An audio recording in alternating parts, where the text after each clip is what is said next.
بسم اللہ الرحمن الرحیم. السلام علیکم ورحمۃ اللہ وبرکاتہ. بزم سخن میں سہیل زرار خالش کا آداب قبول کیجیے. دوستوں، کبھی کبھی ایسا ہوتا ہے کہ آپ کا بہت ہی قریبی کوئی جاننے والا، بہت ہی اچھا دوست، شعر و شاعری کو سمجھنے والا، ادب کو سمجھنے والا آپ کے درمیان موجود ہوتا ہے، لیکن آپ کو شاید اس کا اندازہ نہیں ہو پاتا. آپ اس کی مختلف باتوں پر، مختلف تذکروں پر، مختلف تبصروں پر ہنستے ضرور ہیں، مسکراتے ہیں، قہقہہ بھی لگاتے ہیں، لیکن سوچتے ہیں کہ شاید یہ تو شاعر نہیں ہو سکتا. لیکن اس وقت ایک حسین سا اتفاق ہوتا ہے، ایک حسین معجزہ ہو جاتا ہے جب پتہ چلتا ہے کہ یہ آپ کا دوست جو ہے یہ شعر بھی کہتا ہے. اور اس وقت اس کی لذت اور بڑھ جاتی ہے جب یہ پتہ چلتا ہے کہ وہ صاحب کتاب بھی ہے. تو یہی ایک انکشاف لگ بھگ رمضان سے کوئی ایک ہفتہ پہلے مجھ پر بھی ہوا، جب میں اپنے ایک بہت ہی قریبی دوست، کہہ سکتا ہوں بچپن کے دوست کے پاس پہنچا، فہیم فاروقی بھائی کے پاس، کسی حوالے سے، کسی کام کے سلسلے میں. اور وہاں میری ایک صاحب سے ملاقات ہوئی، جن سے ملاقات تو پہلے بھی تھی، کئی دفعہ ملاقات ہو چکی تھی، پروگرامز میں بیٹھ چکے تھے، کام کر چکے تھے ساتھ، لیکن یہ علم نہیں تھا کہ وہ شاعر بھی ہیں، اور شاعر بھی صاحب دیوان، صاحب کتاب شاعر. تو ہماری خوش نصیبی ہے، آپ سب کے جاننے پہچانے ہیں، اس چینل کے لیے بہت مانوس ہیں، بہت معروف ہیں، بہت سے پروگرامز کر چکے ہیں، آپ نے اکثر ان کو دیکھا ہے. میرے بہت ہی اچھے دوست اطہر عباس صاحب، السلام علیکم. جی وعلیکم السلام. بھائی کیسے ہیں آپ؟ ٹھیک ٹھاک ہیں؟ اللہ کا شکر، آپ سنائیں. تو یہ آپ کو شاعری، یہ تو مجھے کیوں نہیں علم ہوا؟ یہ تو بڑے افسوس کی بات ہے بھائی، ہم سب ایک چینل پہ ہیں، ایک ساتھ ہیں، ہمیں تو پتہ ہی نہیں کہ آپ شعر کہتے ہیں. اصل میں شاعری اگر کنٹینیوٹی اس کی رہے تو ایک تعارف بنا رہتا ہے آپ کا. تو شاعری کافی عرصہ کرتا رہا، لیکن اس کے بعد ڈسکنیکٹ ہو گیا، موقع نہیں ملا. اچھا، نہیں وہ کہتے ہیں نا شاعر یا تو ہوتا ہے یا نہیں ہوتا، تو آپ شاعر تو ہیں، جب کتاب آ گئی تو شاعر تو ہو گئے پکے پکے. جی، تو کچھ لکھتا رہتا ہوں، ایک کتاب اس کے بعد بھی کچھ چیزیں لکھی ہیں. ظاہر ہے مصروفیت ہے، اور مختلف ادبی حوالوں سے کام آپ کر رہے ہیں. تو یہ جو کیسے ہیں کہ یہ لت آپ کو کہاں سے لگی، شاعری کی لت؟ مطلب لت میں سینس میں کہوں گا کہ عموماً لوگ جس وقت شاعری شروع کرتے ہیں اس وقت ان کو منع کیا جاتا ہے، بھائی یہ کوئی اور کام کرو، یہ شاعری کی عمر نہیں ہے تمہاری. حالانکہ صحیح معنوں میں وہی شاعری کی عمر ہوتی ہے. تو آپ کی بھی وہی عمر تھی شاعری کی؟ وہی شاعری؟ جی بالکل، نوجوانی میں شاعری کا شوق ہوا، اور بنیادی شوق اس طرح سے ہوا کہ اس زمانے میں نیا ایف ایم پاکستان میں فیمس ہونا شروع ہوئے تھے. جی، تو رات کو غزل نائٹ چلا کرتے تھے. اچھا، آپ بھی اسی کے بارے میں؟ ہم بھی وہیں سے ہیں، سب وہیں سے نکلے. غزل نائٹ جو ہے وہ سن کے تو پھر ایسا شوق تھا کہ وہ میں لکھتا تھا، شعر جو بولے جاتے تھے وہ میں لکھتا جاتا تھا. اچھا. پھر ایک وقت آیا، مجھے اتنے شعر یاد تھے کہ ہر موقع، ہر محل، ہر موضوع اس کے اوپر میری شاعری، لوگ اس کو اپریشیٹ کرتے تھے کہ اس کو بہت شعر آتے ہیں. اچھا. تو پھر ایک محفل میں اسی طرح شعر و شاعری چل رہی تھی. ایک صاحب جو اپنے آپ کو بہت اچھا سمجھتے تھے، ان کی میموری بڑی اچھی ہے، ان کے ساتھ جب کمپٹیشن چل پڑا تو ایک وقت آیا وہ خاموش ہو گئے، اور انہوں نے مجھے پھر ایک طنز کیا کہ بھائی لوگوں کے شعر سناتے ہو، اپنے لکھو تو پتہ چلے کہ شاعری کا شوق ہے. تو وہاں پھر بیٹھے بیٹھے ایک غزل لکھی. کیا بات ہے، زبردست. اور وہ پھر سلسلہ چل پڑا.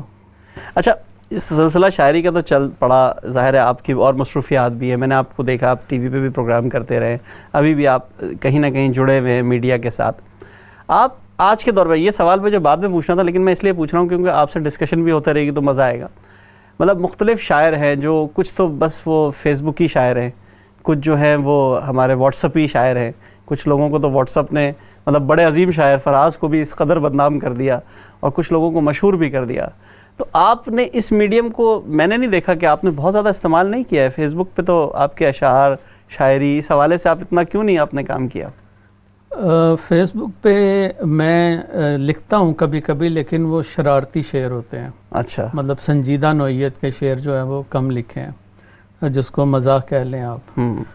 سم ٹائم کمنٹس کسی کو دیتا ہوں تو وہ شعر میں کمنٹ دیتا ہوں، رادر کے سیدھی لائن لکھتا ہوں. اچھا. تو اس طرح کی چیزیں خیر میں کرتا رہتا ہوں. لیکن جو سنجیدہ شاعری ہے، جس طرح جب میں یو کے آیا تو ایک دن کام کر رہا تھا بیٹھا، میں کہ یار وہ شعر لکھا کرتا تھا، کبھی وہ کیوں نہیں دوبارہ لکھ رہا میں. تو اسی دوران امی سے بات ہوئی تو قلم اٹھایا، میں نے کہا شعر لکھتا ہوں ایک. تو پھر میں نے ایک شعر لکھا کہ ایسا ہوا میں گم فکر معاش میں، ایسا ہوا میں گم فکر معاش میں، کچھ آنسو نکل پڑے میری تلاش میں. واہ واہ واہ، کیا بات ہے. تو بس پھر کبھی کبھی اب لکھ لیتا ہوں، لیکن ابھی اتنا مواد نہیں ہے کہ دوسری کتاب میں ڈھل جائے. اچھا، بنیادی طور پہ آپ کو جو ہم نے پروگرامز وغیرہ میں دیکھا تو آپ کا مزاح کا عنصر آپ کے یہاں زیادہ ہے جی. لیکن جو کتاب جتنی میں نے تھوڑی بہت دیکھی اس میں بہت زیادہ مجھے سنجیدگی نظر آئی ہے. تو مزاح کی طرف رغبت زیادہ ہے یا سنجیدگی کی طرف ہے؟ آپ نے پوری کتاب نہیں دیکھی، اس کا جو اینڈ ہے اچھا وہاں پہ مزاحیہ شاعری بھی. اچھا ہے. یہ دیکھیں نا، پوری کتاب آپ نے دی نہیں، ہم نے جتنے حصے پڑھے تھے اسی میں بات کی ہم نے. مزاح کے اوپر بھی تھوڑا بہت میں لکھتا ہوں جی. لیکن جو شاعری ہے بیسیکلی یہ ایک میڈیم ہے جس سے آپ اپنے جذبات کا اظہار کرتے ہیں. بے شک. اچھا، میرے لیے یہ تھوڑا ڈفرینٹ ایکسپیرینس ہے شاعری کرنا. جب میں لوگوں کے ساتھ اس چیز کو ڈسکس کرتا ہوں تو سم ٹائم لوگ اس کو سمجھ نہیں پاتے کہ میں یہ کیسے کر لیتا ہوں. بنیادی طور پہ جب میں ایڈورٹائزنگ کی فیلڈ سے میرا تعلق تھا تو میں ایڈز لکھتا تھا لوگوں کے لیے. اچھا، آپ ایڈ لکھتے ہیں. لوگوں کی بریف، لوگوں کے پروڈکٹ کو سمجھنا، ان کی اسٹریٹجی سمجھنا اور اس کو سمجھ کے پھر کانسیپٹ لکھنا. اب شاعری جو میں نے زیادہ کی ہے وہ میری اپنی سچویشنز پہ کم ہے، لوگوں کی سچویشنز پہ زیادہ ہے. تو لوگوں کے خیالات، ان کی سٹوریز، ان کی باتیں وہ سن کے اس کو اپنے اوپر طاری کر کے پھر لکھتا تھا. جی. تو یہ میرے خیال میں تھوڑا سا یونیک پہلو تھا میری شاعری کا کہ کچھ غزلیں اتنی درد سے بھری ہیں جبکہ میری زندگی میں الحمدللہ وہ چیزیں نہیں تھی. لیکن شاعر تو حساس ہوتا ہے نا، وہ ارد گرد سے بھی اثر لیتا ہے اور اس سے مانوس ہو کر وہ کچھ لکھتا ہے. تو وہ تو خیر کیونکہ حساس دل نہ ہو تو شعر کیسے کہیں گے آپ. تو آپ مجھے یہ بتائیے کہ آپ بہرحال کیونکہ آپ نے ظاہر علم تو آپ نے جیسے بتایا کہ ایف ایم ریڈیو، اچھا وہ ہمارے ایک دوست آئے تھے یہاں سلیم گیلانی صاحب، وہ 20 سال سے وہ بھی ایف ایم پہ ہی کام کر رہے ہیں اور انہی جیسے لوگوں نے یہ سب جو ہے نا ماشاءاللہ شعر و ادب کا ایک ماحول بنایا ہوا ہے خاص کر کے ریڈیو پہ. تو ان سے بھی میری بات ہو رہی تھی. آپ نے چلیے ایف ایم ریڈیو سے ایک ذریعہ بنا، لیکن پھر بھی کوئی تو پسندیدہ شاعر ایسا ہوگا نا جس نے بہت زیادہ متاثر کیا ہوگا. مجھے پروین شاکر بہت پسند تھیں. احمد فراز پسند تھے. Parveen Shakir F C college Lahore میں پڑھتا تھا تو ان کی کتاب لینے کے لیے 4 دفعہ میں لائبریری میں گیا اور جب بھی جاتا تھا تو وہ کہتے تھے ایشو ہوئی ہے. تو جب ان کی ڈیتھ ہوئی تو وہ سارے اخبارات کے تراشے سنبھال کے رکھے، افسوس کا اظہار کیا. تو پروین شاکر کے ساتھ ان کی اصل مجھے ہر وہ شاعر بہت پسند رہا ہے کہ جس کی شاعری بڑی سادہ الفاظ میں بات کہہ جائے. جی. تو اس لیے میری جو پوئٹری ہے وہ بھی بڑے سادہ الفاظ میں چیزوں کو چلیں دیکھتے ہیں آپ کی شاعری کا کیا رنگ ہے. کچھ سنانا پسند کرے اگر ہمیں ابتدا میں، پھر تھوڑی گپ شپ بھی لگتی رہے گی اور باتیں بھی ہوتی رہیں گی. سوری ناظرین، میں معذرت چاہوں گا، بہت سے لوگوں نے مجھے، بلکہ ایک آدھ سینئرز نے مجھے ٹوکا اس بات پہ کہ گپ شپ صحیح لفظ نہیں ہے، لیکن کیا کریں جو رائج ہو جائے وہ لفظ عام بھی ہو جاتا ہے تو ہم لوگ تو کامن استعمال کرتے ہیں اس کو. جی اطہر بھائی. ایک نظم جو ہے وہ جی اس سے سٹارٹ کروں گا. اس کا عنوان ہے تمہیں ڈر نہیں لگتا. تمہیں ڈر نہیں لگتا. اچھا، یہ جب نظم میں نے لکھی تھی تو یہ لوگوں کا تکیہ کلام بن گئی تھی. مطلب میں جہاں سے گزرتا تھا تو مجھے کہتے تھے تمہیں ڈر نہیں لگتا. اچھا. وہ کافی فیمس ہوئی اس دور میں. ویران راہوں پر تنہا سفر کرنے سے، انجان لوگوں کے سنگ بے خوف چلنے سے، بنا سوچے گمنام منزل کی طرف بڑھنے سے، پہلی نظر میں کسی سے پیار کرنے سے تمہیں ڈر نہیں لگتا، کسی کی چاہ میں اپنا سب کچھ گنوانے سے، کسی کا ساتھ قیامت تک نبھانے سے، کسی کی چاہ میں اپنا سب کچھ گنوانے سے، کسی کا ساتھ قیامت تک نبھانے سے، کسی کی آنکھوں کے دریا میں ڈوب جانے سے، فقط پیار کی خاطر جان لٹانے سے تمہیں ڈر نہیں لگتا. کسی نے بیچ رستے تمہیں چھوڑ دیا تو، ایک لمحے میں تمہارا مان توڑ دیا تو، تمہیں تنہائی کی آگ میں جھونک دیا تو، اپنے ہاتھوں سے ٹوٹے دل کی کرچیاں اٹھانے سے تمہیں ڈر نہیں لگتا. تمہیں ڈر نہیں لگتا. کیا بات ہے، کیا بات ہے. آپ نے مطلب ایک تو ویسے ہی اس نظم کا عنوان تمہیں ڈر نہیں لگتا، یہ آپ نے صحیح کہا کہ عام لوگوں تک پہنچنا ضروری ہوتا ہے شعر کا. اسی طرح آپ نے جو اپنی کتاب کا نام رکھا ہے پوچھو مت، مت پوچھو، مت پوچھو، مطلب یہ دو لفظی جو آپ نے کتاب کا نام رکھا ہے اس میں بھی بہت زیادہ اٹریکشن ہے، بہت زیادہ. یہ کیا خیال آیا اس کتاب کا نام رکھنے کا؟ اصل میں ٹائی تھا دو ناموں پہ. ایک تو مجھے اپنی یہ نظم بڑی اچھی لگتی تھی تو میں نے پہلے سٹارٹ میں بک کا نام یہی رکھا، تمہیں ڈر نہیں لگتا. اس کو لکھنے کے بعد جب بک اس کو ڈیزائن کیا جا رہا تھا تو تب میں نے ایک غزل لکھی مت پوچھو، اس کا قافیہ تھا، تو وہ مجھے بڑا اپیلنگ لگا. اور پھر جو اس کا ٹائٹل تھا وہ ہمارے ملک کے ایک بہت سینئر ڈیزائنر ہیں محسن اکبر صاحب، ایک ایڈ ایجنسی میں ہیڈ ہیں وہ کریٹو کے، میری خوش نصیبی کے انہوں نے اس ٹائٹل کو ڈیزائن کیا. اچھا. تو وہ انہوں نے اتنا خوبصورت اس کا ٹائٹل بنایا کہ جو بھی دیکھتا ہے، اور پھر مت پوچھو تو اٹ اپیلز ویری مچ. بالکل ظاہر سی بات ہے، میں نے جیسے کہا نا کہ چھوٹا سا نام مت پوچھو، اور وہ اس قدر اپیل اس میں ہے، اور ظاہر ہے پھر اس میں سارا حال احوال بھی آ گیا. جی جو پوچھنا ہے وہ مت پوچھو، اس لیے کہ چہرے سے آیا ہے اور کتاب میں لکھا ہے. تو یہ تو آپ کا کتاب رہی جس میں آپ نے بہت اچھی سی ایک نظم آپ نے جو ہمیں ابھی سنائی. غزل کی طرف بھی رجحان آپ کا رہا ہے، اور میں چاہوں گا اگر مت پوچھو ہی آپ نے ہمیں پہلے سنائے ذرا اس سے ایک تعین ہو جائے گا، ایک نظم ہو گئی ایک غزل ہو گئی، تو پھر پتہ چلے گا کہ کس طرف بڑھنا ہے. مت پوچھو بیسیکلی تھوڑا سا لائف گول بھی سمجھ لیں جی، یا ایک شخصیت کے جو پہلو ہوتے ہیں اس کے بارے میں نے اس کو لکھا ہے کہ میں کس دل میں بسا ہوں مت پوچھو. ہاں، میں کس دل میں بسا ہوں مت پوچھو، میں کس دل میں بسا ہوں مت پوچھو، میں کس خوشبو سے رچا ہوں مت پوچھو. چھا جاؤں گا دنیا پہ دیکھو گے ایک دن، انشاءاللہ ضرور چھا جاؤں گا دنیا میں دیکھو گے ایک دن، میں کس دیس کی گھٹا ہوں مت پوچھو. واہ. میرے تعارف میں دوست کیوں الجھے ہو، میرے تعارف میں دوست کیوں الجھے ہو، میرے تعارف میں دوست کیوں الجھے ہو، میں کس رات کی صبح ہوں مت پوچھو. واہ. لب خاموش آنکھیں راہ تکنے میں مگن، لب خاموش آنکھیں راہ تکنے میں مگن، میں کس پیار کی حیا ہوں مت پوچھو. مت پوچھو. واہ.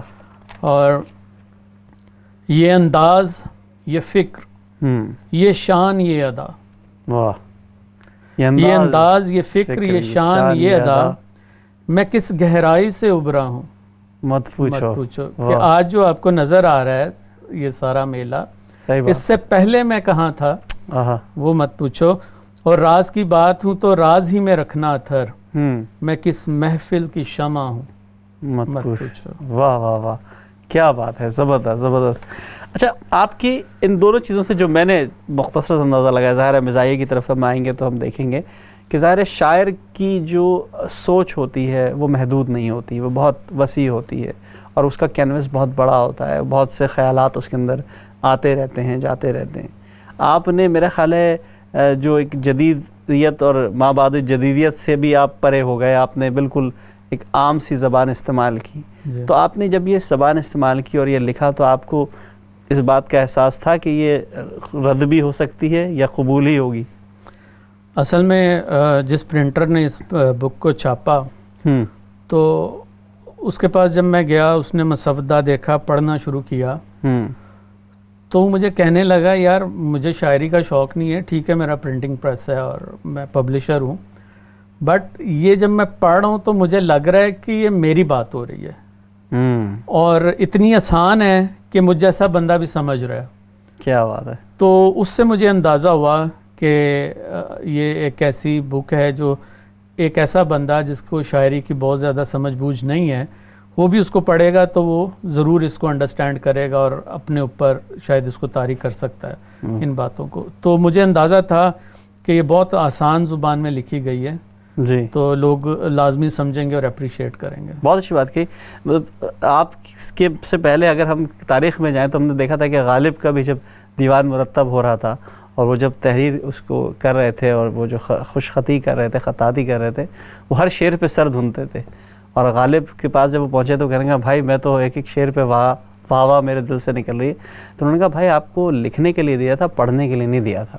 تو آپ کو بھی ان کو یہی بتانا تھا کہ بھائی آپ ضرور پڑھیے، لیکن وہ اتنا آسان اور دل پہ اترنے والا تھا کہ یقینی طور پہ آپ کے پبلشر کو بھی وہ پسند اسی طرح آ رہا تھا۔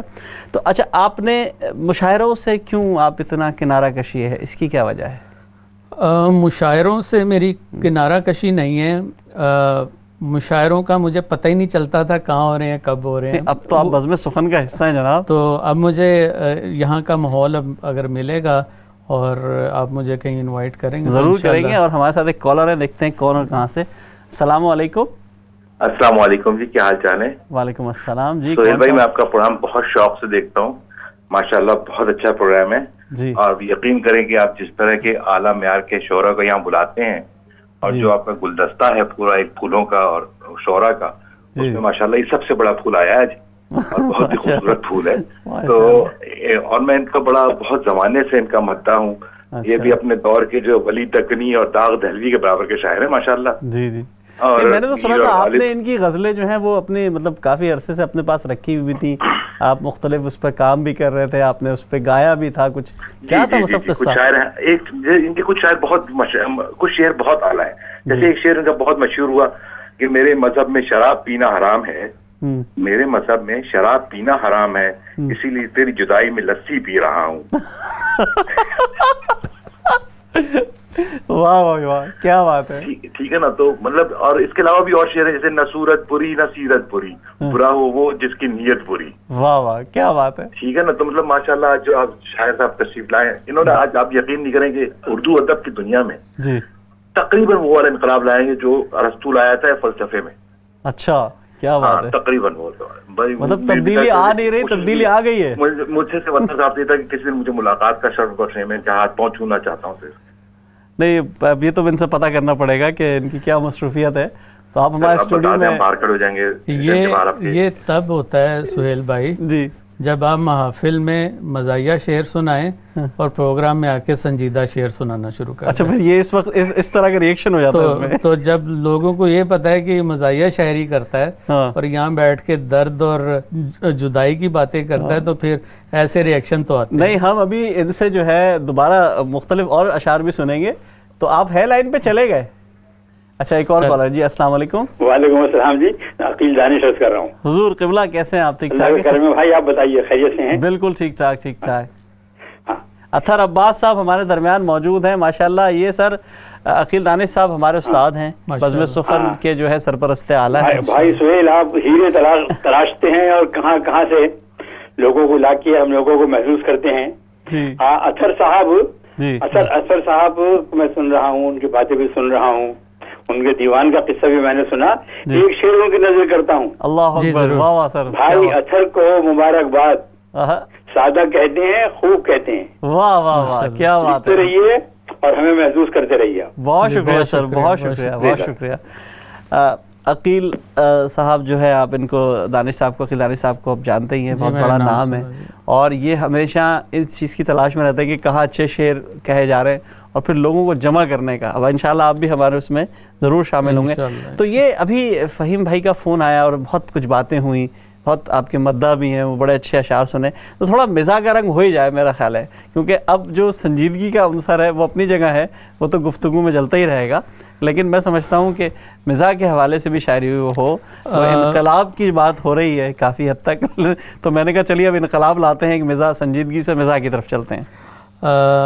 ہم جب نوجوان تھے تو ایک جب آپ کسی کے ساتھ بات چیت ہوتی تھی، آپ کی کلاس فیلو یا کوئی بھی ہے، تو فون پہ اکثر بات ہوا کرتی تھی۔ تو اسی دور میں ایک بم پھٹا نوجوانوں کے اوپر، وہ یہ تھا کہ ٹیلی فون میں CLI انٹروڈیوس ہو گئی۔ تو جب CLI انٹروڈیوس ہوئی تو اس کے بعد نمبر سامنے اسکرین پہ آ جاتا تھا اور لوگ پھر کالز کرنا مشکل ہو گیا تھا۔ تو اس کے اوپر ہم نے اللہ، کیا جذبات ہوں گے آپ کے جی، قطعہ لکھا۔ اچھا، ایک کال لے لیتے ہیں پھر ہم اس پہ بات کرتے ہیں۔ جی السلام علیکم۔ وعلیکم السلام ورحمۃ اللہ وبرکاتہ۔ جی کون سا بات کریں؟ میرا نام زبیری ہے جی، میں ویمبلی میں رہتا ہوں۔ آپ سے شاید ایک دو بار ملاقات۔ جی زبیری صاحب، آپ سے تو ملاقات ہی ملاقات۔ میں نے آواز تھوڑی سی بدلا کے اس لیے کی کہ کہیں پتہ نہ چل جائے، لیکن پتہ چل گیا، آپ نے سوال ایسا کیا۔ اچھا، مجھے اردو شاعری سے بہت ہی پیار تھا، جیسا کہ میں نے آپ کے ساتھ سہیل بھائی آپ سے عرض کی تھی کہ ہم تو اس زمانے کے ہیں جس وقت سرمایہ اردو ہوا کرتی تھی، وہ غالب کے، اکبر آبادی کے اور سودا کے اور خدا جانے کن کے ہوئے تھے. اس کے بعد میں تھوڑا سا پیچھے ہٹ گیا کیونکہ میری نظر میں وہ شاعری نہیں رہی. پچھلے 40-50 سال میں غالباً وہ شاعری نہیں. لیکن اس کے بعد جو نئے شاعر آنا شروع ہوئے ہیں، ابھی میرے بھائی نے بھی آپ کو ٹیلی فون کیا تھا، الحمدللہ میری قربت رہی ہے ان سے. اور جب سے آپ کے پروگرام دیکھ رہا ہوں مجھ میں دوبارہ وہ تھوڑی سی شوق پیدا ہونا شروع ہو گئی ہے. اور اللہ کرے کہ یہ شوق جو ہے کوئی اور زیادہ دوسرے اس طرف لے جائے کہ میں بھی. نہیں زبیر صاحب، انشاءاللہ میں امید کر رہا ہوں کہ ایک آدھ مہینے میں آپ کے ساتھ بھی ایک پروگرام کر رہا ہوں گا اور آپ اپنی تازہ غزلیں اور نظمیں ہمیں سنائیں گے انشاءاللہ. کیونکہ میں جو چیز پیدا ہو گئی ہے اس نے بڑے تو ہونا ہے. ہاں صحیح بات ہے، جذبہ پیدا ہوا ہے انشاءاللہ تو ضرور اور اس پہ ہوگا. جی تو اطہر بھائی گفتگو تو چلتی رہے گی، کالز بھی آ رہی ہے، لیکن ہم کلام سننا چاہیں گے. ہم ایک سچویشن پہ میں نے پھر شعر لکھا، ایک خطا لکھا جی کہ بیڑا ترج اس کی تائی کا، بیڑا ترج اس کی تائی کا، بیڑا ترج اس کی تائی کا، جس نے دکھایا ہے دن جدائی کا.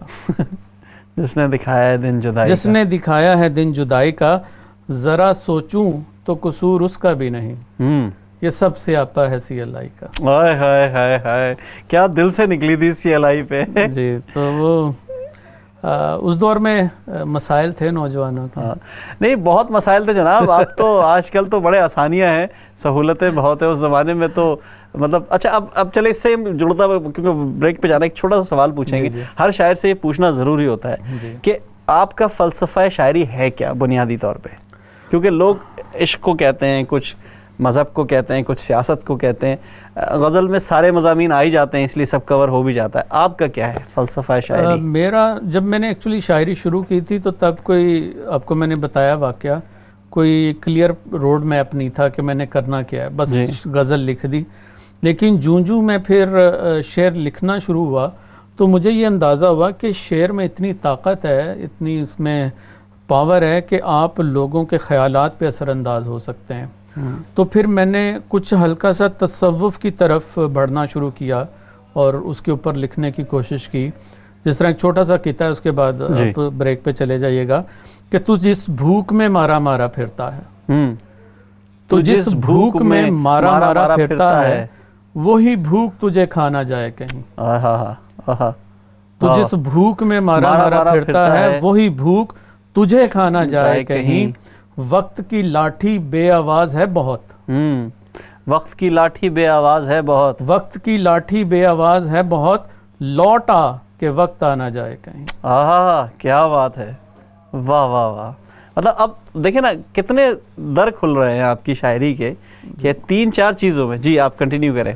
تو اس کو میں نے پھر کوشش کی کہ میں تھوڑا اس طرح کے میسیج بھی دوں جس سے تھاٹ پرووکنگ سی ایک چیز ملے لوگوں کو.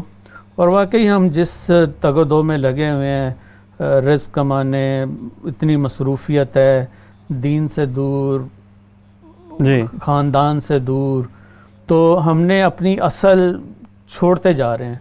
تو بیسیکلی اس کو پھر اجاگر کرنے کے لیے سوچتا تھا کہ کچھ لکھوں اور شاید لوگوں کو سمجھ آئے. ماشاءاللہ، نہیں بہت اچھی بات ہے.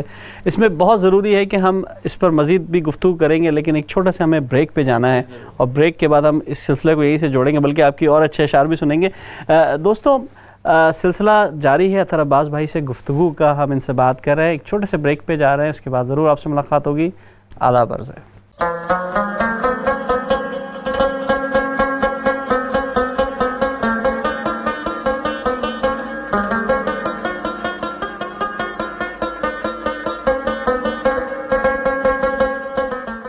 بہت بہت شکریہ ناظرین، وقفے کے بعد ہمیں دوبارہ جوائن کرنے کا. ہمارے ساتھ ہمارے بھائی اطہر عباس صاحب موجود ہیں، ان سے گفتگو بھی ہو رہی ہے، باتیں بھی ہو رہی ہیں.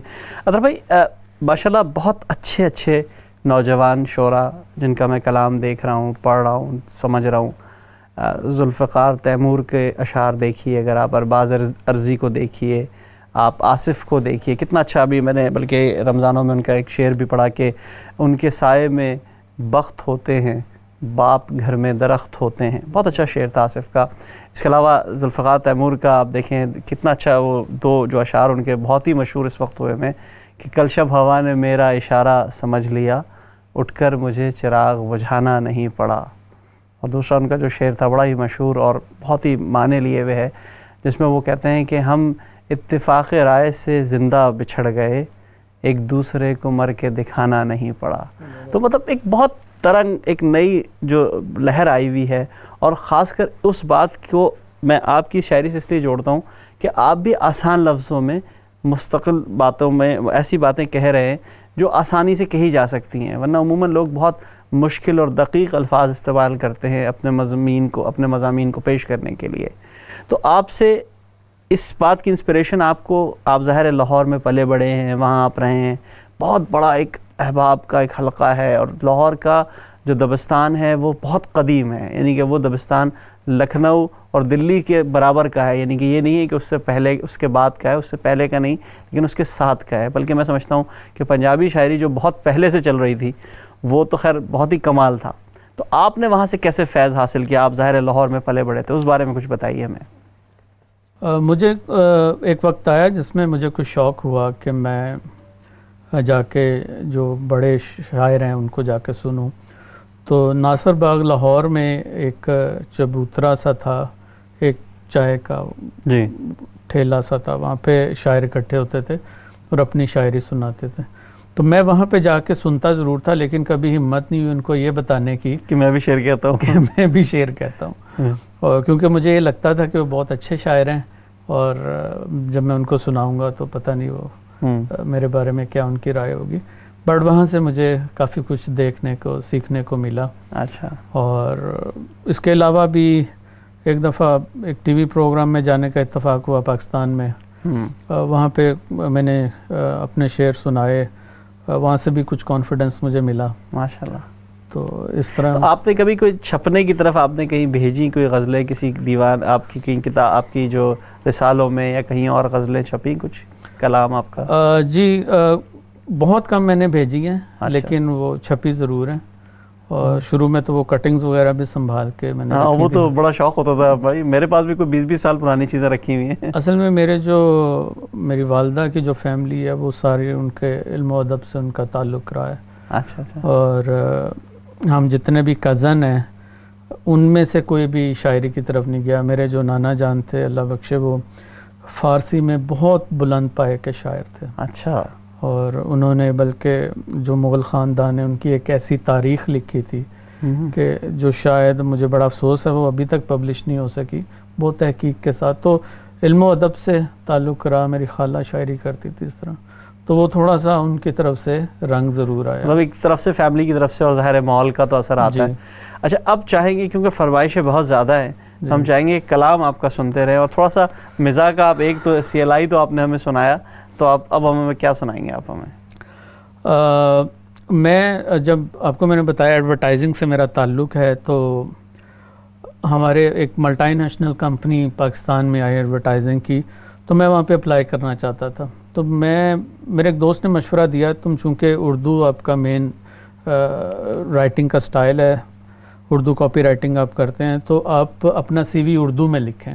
اچھا. تو یہ پہلی دفعہ شاید تھا کہ کوئی اردو میں CV لکھ رہا تھا، تو میں نے اردو میں CV لکھا اپنا. پھر میں نے کہا کہ اس کے اوپر ایک کوئی قطعہ ہونا چاہیے یا میرا تعارف ہونا چاہیے جو میں شاعری میں کروں. تو وہ میں نے لکھا. تو مجھے بڑی خوشی ہوئی جب جو کریٹو ڈائریکٹر جنہوں نے مجھے ہائر کیا، انہوں نے کہا آپ کو ہائر کرنے کی 2 وجہ ہیں. ایک تو یہ کہ آپ کا CV چونکہ آپ نے اردو کی جاب کے لیے اپلائی کیا تھا، اس لیے آپ نے اردو میں لکھا، جو کہ ایک یونیک چیز تھی، ہر بندہ انگلش میں بھیج رہا تھا. دوسرا جو آپ نے اس کے اوپر قطعہ لکھا ہے، اس سے ہمیں اندازہ ہوا کہ آپ کے اندر کریٹو ٹیلنٹس موجود ہیں. تو وہ میں کتاب کو سنا دیتا ہوں کہ غالب. اس سے پہلے ہم ایک کال لے لیتے ہیں، پھر سنیں گے مل کے. جی السلام علیکم. السلام علیکم سہیل بھائی. وعلیکم السلام. جی پہچانے سے انکار مت کیجیے گا. اور اگر کر دوں تو دیکھیے پرانے لوگوں کو مت بھولا کریں، میں فرحندہ رضوی بات کر رہی ہوں.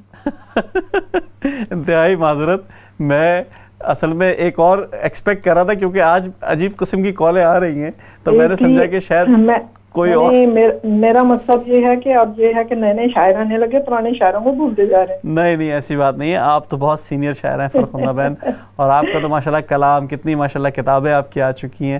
کیسی ہیں آپ؟ ٹھیک ٹھاک ہیں؟ خیریت سے ہیں؟ شکر اللہ پاک کا. آج دیکھیے فیس بک ایک ایسا پلیٹ فارم ہے، بڑے بڑے ہیرے جو ہے نا وہ دیکھنے کو سننے کو ملتے رہے ہیں. تو حسن عباس صاحب بیٹھے ہیں، ان کو پہلے تو میرا سلام. بہت جی وعلیکم السلام. بہت اچھی ماشاءاللہ سے شاعری کرتے ہیں، پڑھنے کا اتفاق ہوتا رہتا ہے. فیس بک پہ دوستی میں انہوں نے بھی نام لکھایا ہوا ہے ہمارا. اچھا، کیا بات ہے.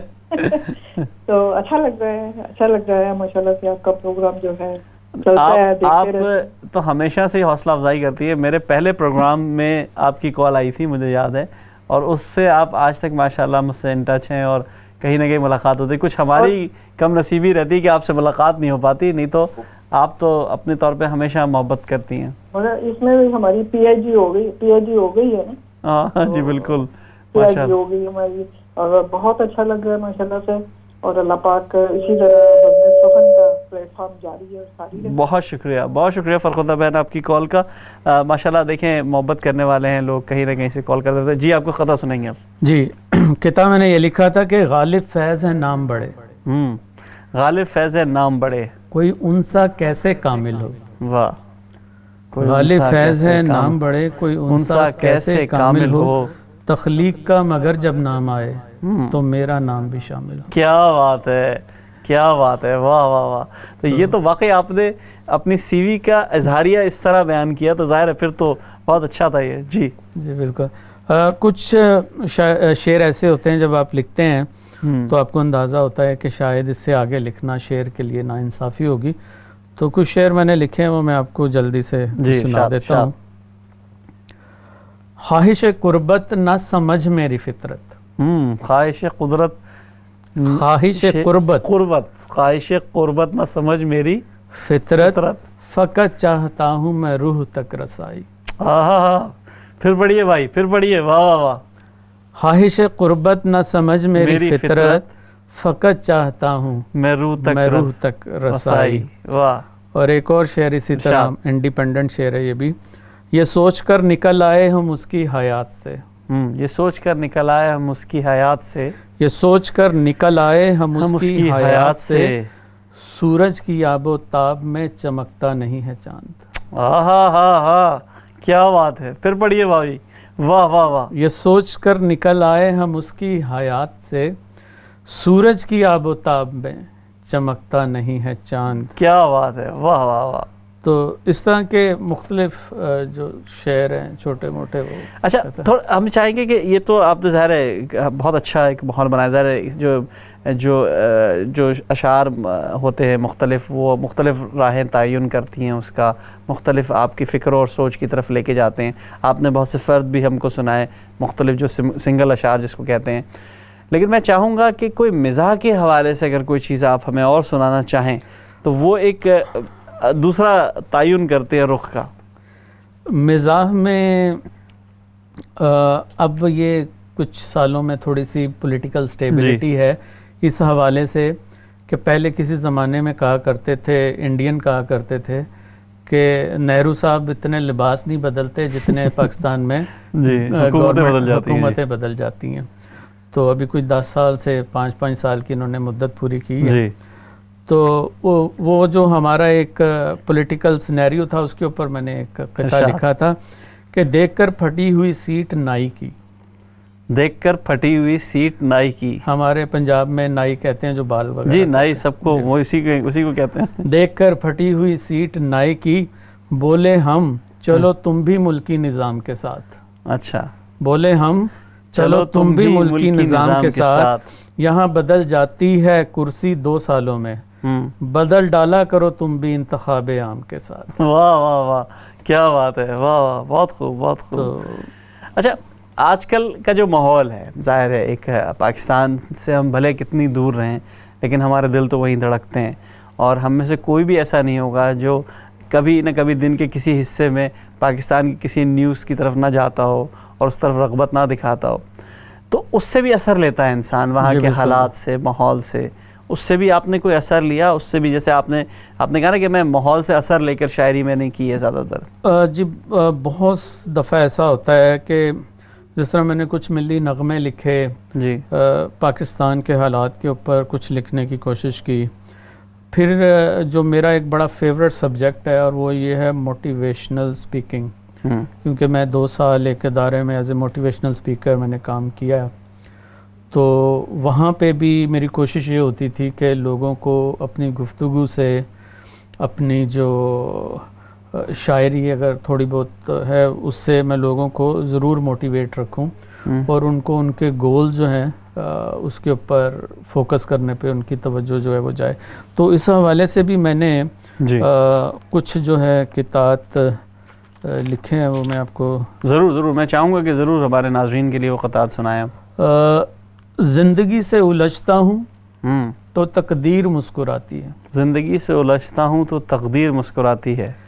اپنے آپ میں گھلتا ہوں تو امید تھپ تھپاتی ہے. واہ کیا الفاظ استعمال کیے ہیں. واہ واہ. زندگی سے الجھتا ہوں تو تقدیر مسکراتی ہے. کیا بات ہے.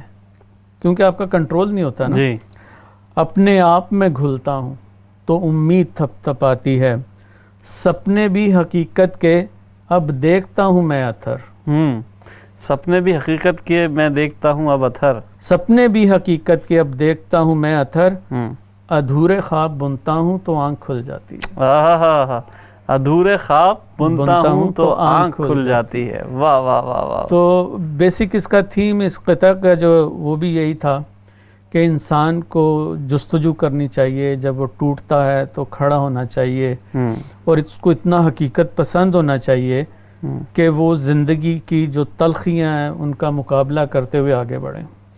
اور یہی وجہ ہے کہ نوجوانوں کے لیے ہمیشہ جو ہے وہ I always try to back up them. اچھا، آپ کی شاعری کے مختلف پہلو دیکھ کے مجھے اندازہ ہوا کہ ٹھیک ہے موٹیویشنل اسپیکر آپ رہے ہیں، موٹیویشنل شاعری ہونی چاہیے، یقینی طور پہ ہونا چاہیے، لیکن اس میں عموماً ہوتا یہ ہے کہ جب لوگ اس طرح کی شاعری کر رہے ہوتے ہیں کہ لوگوں کو ابھارنے کے لیے، جذبات ان کو ابھارنے کے لیے، یا کسی مقصد کا تعین کرنے کے لیے، یا کسی مقصد کی طرف لے جانے کے لیے، تو ان کا رنگ غالباً اقبال کی طرف رجحان بڑھ جاتا ہے، یا جو ہمارے مصلح پسند شعراء تھے ان کی طرف رجحان بڑھ جاتا ہے.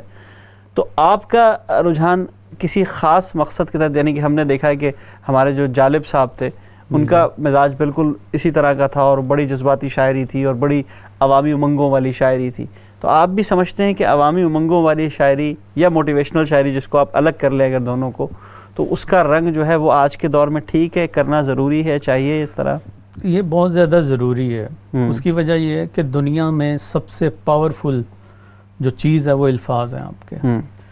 کیونکہ آپ جنگیں لڑ سکتے ہیں، آپ ہتھیار اٹھا سکتے ہیں، آپ سب کچھ کر سکتے ہیں، لیکن جس نے لوگوں کی تقدیر بدلی ہے، قوموں کی تقدیر بدلی ہے، وہ الفاظ ہیں. بے شک. تو اگر آپ ان کا درست استعمال کرتے ہیں، چاہے وہ نثر کی صورت میں ہے، تقریر کی صورت میں ہے، چاہے وہ شعر کی صورت میں ہے، تو لوگوں کے دلوں پہ ضرور اثر کرتی ہے. اب یہی وجہ ہے کہ آج کل تو فن تقریر جو ہے وہ بہت ناپید ہے. بالکل. لیکن پرانے وقتوں میں جس طرح طاء شاہ بخاری رحمۃ اللہ علیہ یا اس طرح کے دوسرے مقررین تھے، تو جب وہ گفتگو شروع کرتے تھے تو ایک سما بن جاتا تھا. بے شک. بالکل.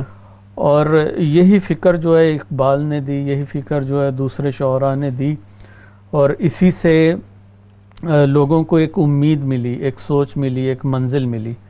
اور اس میں کوئی شک نہیں ہے کہ اگر آج کے دور میں بھی ایسی پوئٹری ہم کریں، اب جس طرح یہ 16 دسمبر کو پشاور کا ایک واقعہ ہوا، تو اس پہ ایک بچے نے جو ترانہ پڑھا، ایک ملی نغمہ، یا اس واقعے کے حوالے سے اس نے کھینچ لیا ساروں کو. بے شک. بالکل. تو الفاظ آج بھی جب مؤثر ہیں، اچھے لکھے گئے ہیں، تو دلوں پہ اثر کرتے ہیں. بالکل صحیح بات ہے. اچھا، آج کے جو نوجوان ہیں، جو بہت زیادہ تو نہیں، لیکن میں سمجھتا ہوں کہ کیونکہ زبانیں اتنی گڈمڈ ہو گئی ہیں، پڑوسی ممالک کی زبانیں آ کر وہ الگ ایک عجب مرغوبہ سا بن گیا ہے، بلکہ فالودہ بن گیا میں تو کہتا ہوں کچھ. اور پھر انگریزی کا ایک جو غلغلہ ہے ہمارے دماغوں پر، غلبہ ہے بہت بری طرح، اس نے زبان کو بہت متاثر کیا ہے. پھر مختلف قسم کے ہمارے یہاں مراحل رہے ہیں جن کی وجہ سے زبان کو ویسے بھی دھکا ملا ہے، کیونکہ ظاہر سرکاری طور پر اس کو وہ حیثیت نہیں مل سکی. آپ کیا دیکھتے ہیں مستقبل اردو کا، خاص کر نوجوانوں کے حوالے سے؟ یہاں پہ میرا آپ سے کاؤنٹر کوسچن ہے. یہ سوال آپ کا یو کے میں رہنے والے نوجوانوں کے لیے یا پاکستان میں؟ نہیں، میرا پاکستان میں اردو شاعری کا سوال ہے. سوال یہ ہے کہ پاکستان میں اردو شاعری کا مستقبل، اردو تو کامیاب ہے، وہاں کوئی مسئلہ نہیں ہے، اردو شاعری کا کیا مستقبل ہے؟ اور یہاں اردو کا بعد میں سوال کروں گا، پہلے آپ اردو شاعری کے حوالے سے وہاں کا بتائیے. اچھا، یہاں جو پاکستان میں اردو شاعری ہے اس کو ایک نیا سٹائل مل گیا. سٹائل یہ مل گیا کہ اب کتابوں کا رجحان نہیں رہا. اب لوگوں کے لیے بڑا ڈیفیکلٹ ہے کہ وہ بک سٹور پہ جائیں کتاب خریدیں. اب انٹرنیٹ کا دور ہے، یوٹیوب کا دور ہے، ڈیزائننگ کا دور ہے.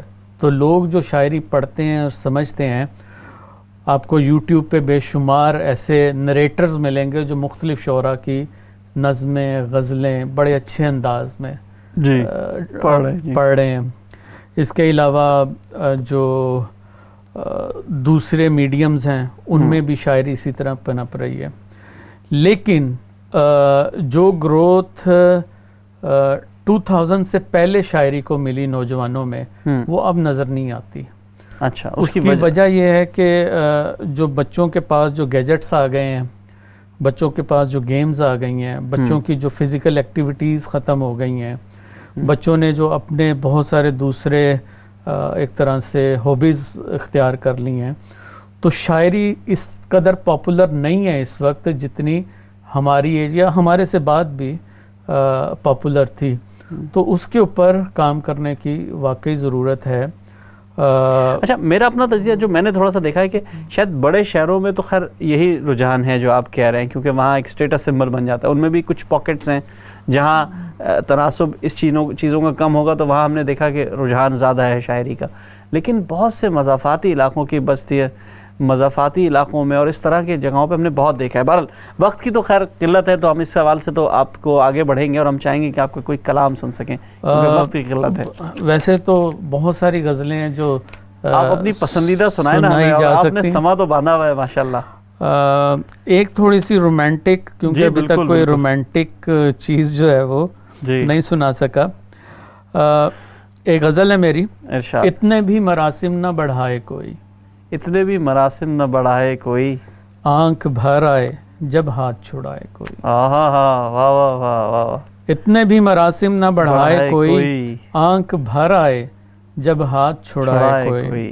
واہ. قربان کر دیں گے جان بھی ہم اپنی، قربان کر دیں گے ہم جان بھی، قربان کر دیں گے جان بھی ہم اپنی، کچھ دیر تلک ساتھ تو نبھائے کوئی. واہ واہ واہ واہ. کچھ دیر تلک ساتھ تو نبھائے کوئی. کیا روز روز بدل جاتے ہیں چہرے، کیا روز روز بدل جاتے ہیں چہرے، کیا روز روز بدل جاتے ہیں چہرے. واہ. کبھی نہ چھوڑ کر جانے کے لیے آئے کوئی. واہ واہ واہ واہ، کیا بات ہے. کبھی نہ چھوڑ کر جانے کے لیے آئے کوئی، کیا بات ہے. اور جا جا کر تو کرتے ہیں اظہار سبھی، جا جا کر تو کرتے ہیں اظہار سبھی، مزہ تب ہے پیار آ کر جتائے کوئی. واہ واہ واہ. مزہ تب ہے پیار آ کر جتائے کوئی. اور عادت ہو چکی اب تو دکھ جھیلنے کی. واہ. عادت ہو چکی اب تو دکھ جھیلنے کی، پڑے گا فرق کیا جو دل میرا دکھائے کوئی.